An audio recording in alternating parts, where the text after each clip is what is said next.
What's up?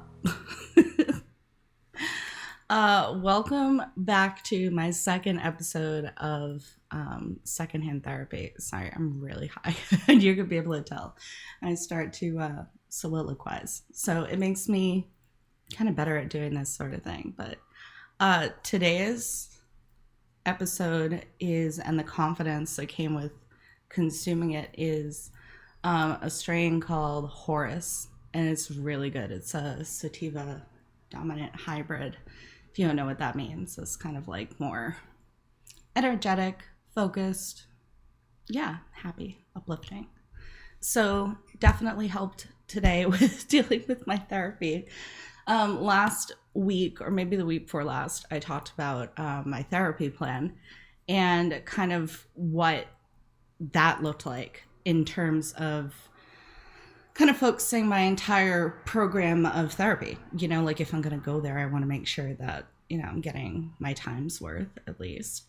But mostly that I want to start actually growing. So I need to start seeing some results in my shit. I didn't bring anything to drink in. It's like, so, today I want to talk about one of the topics that we discussed today in therapy, myself and my therapist, Gidget. She's awesome. Shout out to Gidget. She's like a little weird little lady that is a good listener. So, I'll probably talk about my therapist actually and like my actual therapy flow in a future episode. But for right now, the topic of today is going to be along the lines of self-worth and how we see ourselves and how that informs our actions. It informs our thoughts, which inform our actions, which inform our results. And this has been a big topic for me for a while because it's been a topic for me my whole life. I just didn't know it. Sense of self-worth is something that some people will probably never wrestle with. And it took me forever to recognize that. Sorry, loud thing. It took me forever to recognize that because first off, I minimize everything. But I never wanted to see myself as somebody who struggled with that, even though the reality was I struggle with it all the friggin' time. And I didn't realize that that was something that started so early on in my life, and it stems from a lot of trauma. And I talked last week about, or in the last episode, about, PTSD being a big part of focus issues. Well, there's another big part to the entire web, and that's dealing with trauma. Like the PTSD comes from the trauma. And if we bring that into our adulthood, if it starts at childhood, it actually wires itself into our brain. Like it affected me developmentally. So I struggle with my sense of self-worth. Currently, how that looks to me is that I don't think that I'm good enough to deserve the things that I get in life. I don't think that people see me as being valuable to them. I feel like I have to do the absolute most in order to just feel like maybe I have the approval of people. Approval is very important to me. And the thing is, all of this sounds like a lot of good stuff, maybe to certain kinds of people, or at least they're not thinking like, well, what's the problem with that? Like it doesn't manifest itself maybe as a low sense of self-worth at first. But once you carry that into your future, to your adulthood, it really starts to hit you because then you're doing things like leaving money on the table when it comes to your job negotiations because you don't think, or not lining yourself up for a promotion because you don't believe in yourself, and not deciding to learn to code or starting and then stopping because you don't think that that's a transition that you can really make. You're more in a fixed mindset.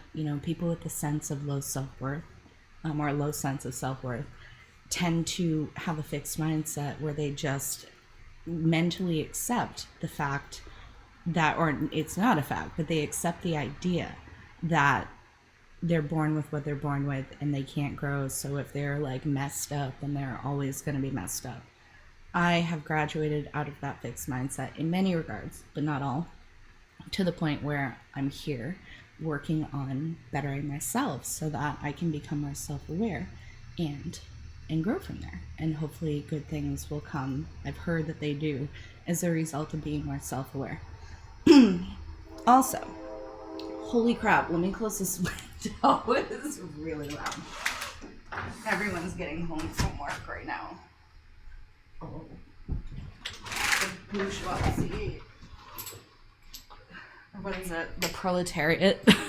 Not the bourgeoisie. Anyway, it seems like a good time to babe some more. What's up, Paul? My cat is here. Her name is Paul. She's really cute. See, Paul? She just turned 12 this month. Love her so much. What was I talking about? So, sense of self-worth has affected everything in my life. And having that low sense of self-worth, I've had to push through it at every step, but it has not been easy at all. Like, I cannot emphasize that enough. If you're facing these issues of like low self-confidence and low self-worth, like I didn't, you might not even recognize that you have them, but subconsciously it affects the way that you operate. And it's not a conscious thing at all. Like I said, I told people, no, I think that I've done well, because I'm looking at stuff that I've actually done.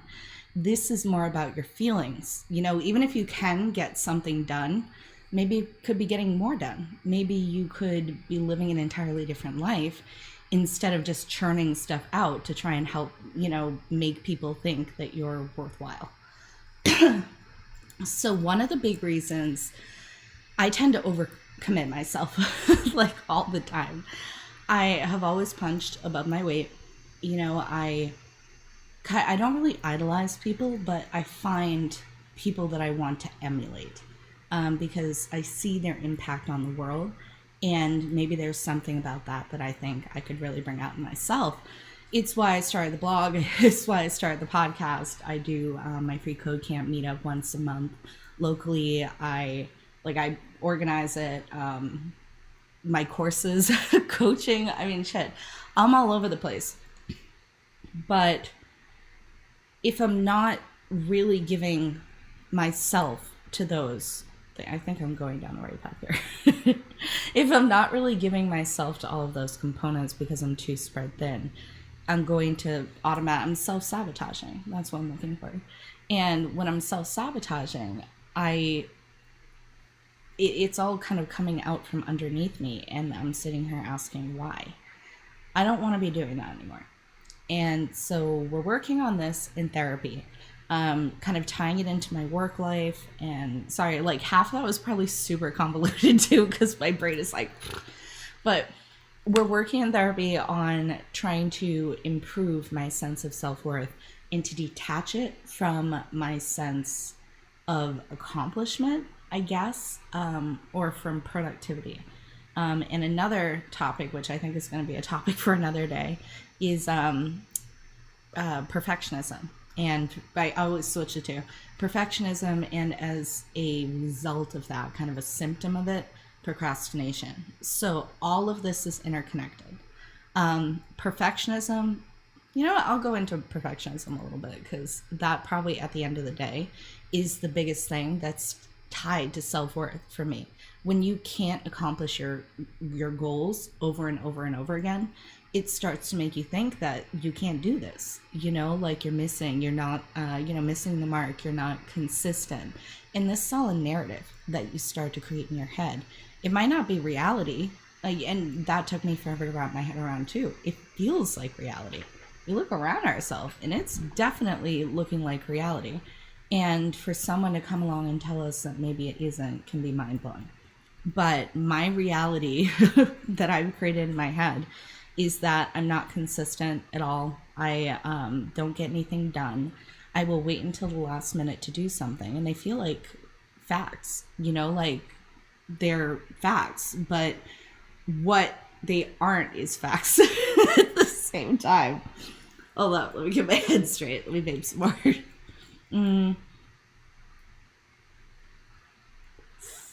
Okay, so the reality is not the reality. But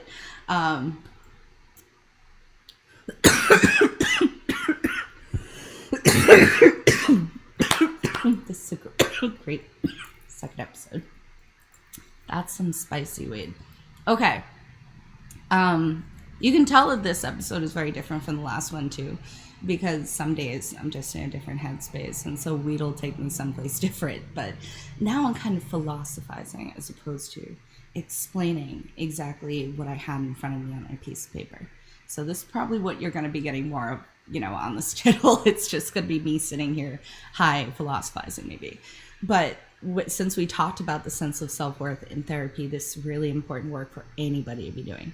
The perfectionism came into play when I started to, we don't think of perfectionism as a bad thing a lot of the time, or at least there's a big subset of people who think it's like, oh, I'm a perfectionist. I kind of touched on that in the last video. The reality, like I said then, is perfectionist is a beast, and it will fuck up your life if you give it the chance to.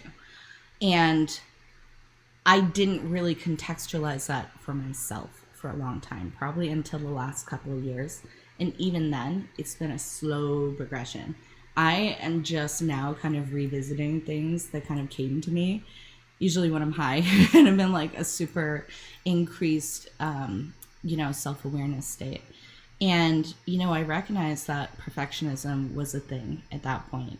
I saw it tied to my anxiety, my depression, and I saw it as a root cause. I thought the anxiety was creating it. Sometimes you end up switching things because you realize, well, this isn't dependent on that. That's actually dependent on that. And this is what therapy helps you kind of see what's going on here. My perfectionism stemmed when I was really young, actually. Kind of bearing my soul here. I grew up in a really dysfunctional household. I lived with my grandparents who had taken guardianship of me because my mother was an active alcoholic. My father also had bipolar disorder, which unmanaged, unmedicated, really thrashed his life. And so my grandparents had taken in the black side of my family. And so my mother was a black woman, a Native American, and this is all focused on the maternal side of my family. My paternal side, basically, I don't deal with. But my maternal side, my grandmother, I was raised basically as an only child. And because this circumstance at home was so ugly, like my grandmother would just get into everything. She would get obnoxious when she was drinking. God rest her soul. Addiction is a beast. And I've seen that firsthand. But my perfectionism originally came from having to keep putting a lot of pressure on myself to keep everything in order, to give the illusion that nothing was wrong from the outside. Because I was kind of trained from an early age that, we don't talk about this. Because the fear was, and a very realistic fear, it wasn't so much manipulative, but the reality was, as dysfunctional as that was, it would be a lot worse if I had to go into like foster care or something like that. So I dealt with this basically up until college. Every step of the way, my perfectionism had to increase because more was expected of me. You see, or here's the thing, at least I perceived that more was expected of me. So when I attended Wellesley, the perfectionism, I couldn't meet my own standards and I burned out. I hated myself. My sense of self-worth was at an all-time low. I think that really was between there and in Oregon, like in the last decade. That was probably my rock bottom in terms of self-worth because I tied it so closely to what I could get done. I always had to feel like I was struggling. And honestly, I was struggling with a lot of that stuff. But also, part of the reason that I was struggling was because I wasn't getting things done. Because I expected too much of myself. Because it just turns into a cycle there. At one point or another, I had to ask myself, where did the tendencies come from? That was my answer when I was younger. But my next question was, what am I going to let it do to me? Am I going to let this affect me now? And that's like a last 6 months thing that now I'm really starting to hone in on now that I've nailed all of my goals up until this point. It's awesome. But I really wanted to know what I could do, what my potential was, if I could get rid of all this garbage, if I could drop the perfectionism, which seems really scary because it's like my security blanket right now. It is my pacifier, it's my bubble. It's what saves me from criticism, if I'm always striving to be perfect, the problem is I don't get things done. This has been a problem with every single one of the projects that I've had over the course of my life, and especially over the course of my entrepreneurship now. It took me a year and a half to create my first online course and coaching program. The reality is, it didn't take me very long at all. I waited up until kind of the last weeks to put it together, and it was a bit more stressful than it should have been. But I created it in a complete bubble. I, didn't get any feedback really. It was kind of abysmal. Fortunately, my experience lined up with the experience of others, on a very deep level, because I was able to communicate it well. Mindfulness, self-awareness. But at the end of the day, I have to let that go. If I'm not getting things done, I'm not growing or succeeding. If I'm not allowing myself to fail, then I'm not getting things done, because everything seems scary sometimes when you have a low sense of self-worth. And you see this web, man, this is why it's so important to tackle this stuff. If you have access to therapy services, please take advantage of them. Also, not every therapist is great. I just had a discussion about that. Maybe I'll post the Twitter link or something. But you have to be able to be self-aware in order to ensure that you're not hurting other people. People with a low sense of self-worth, like my grandmother and my mother. And again, that's a cycle. Addiction leads to sense of self-worth and vice versa.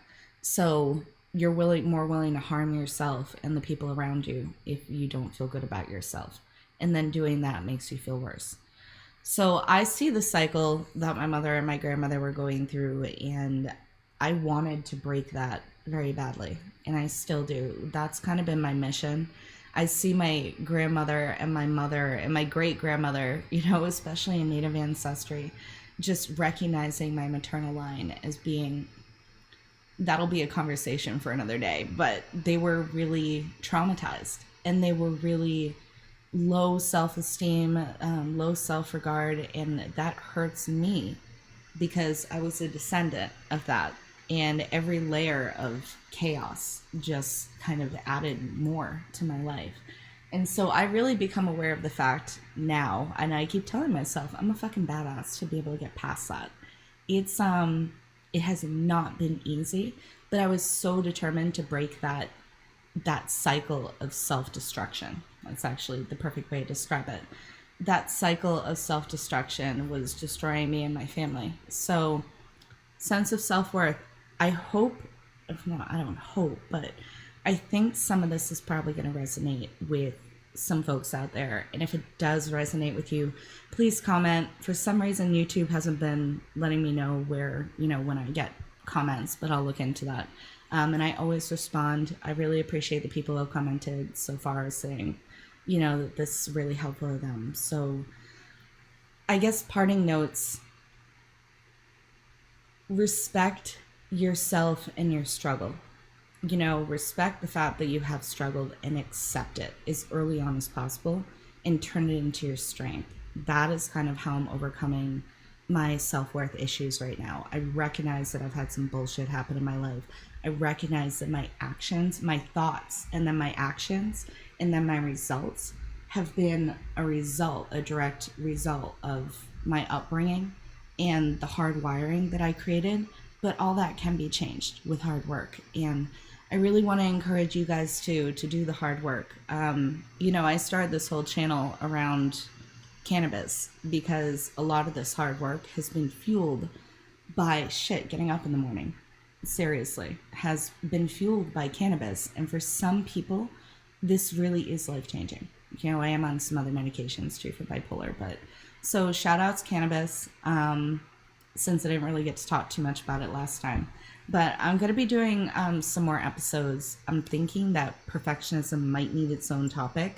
I don't know. You guys tell me what you're interested in hearing about, but for the most part, I do this for myself. It's good to have kind of a cataloging of my therapy sessions and interpreting them for myself after I've talked about them with a professional. So thank you so much for tuning in, guys, and I will see you later. Mwah.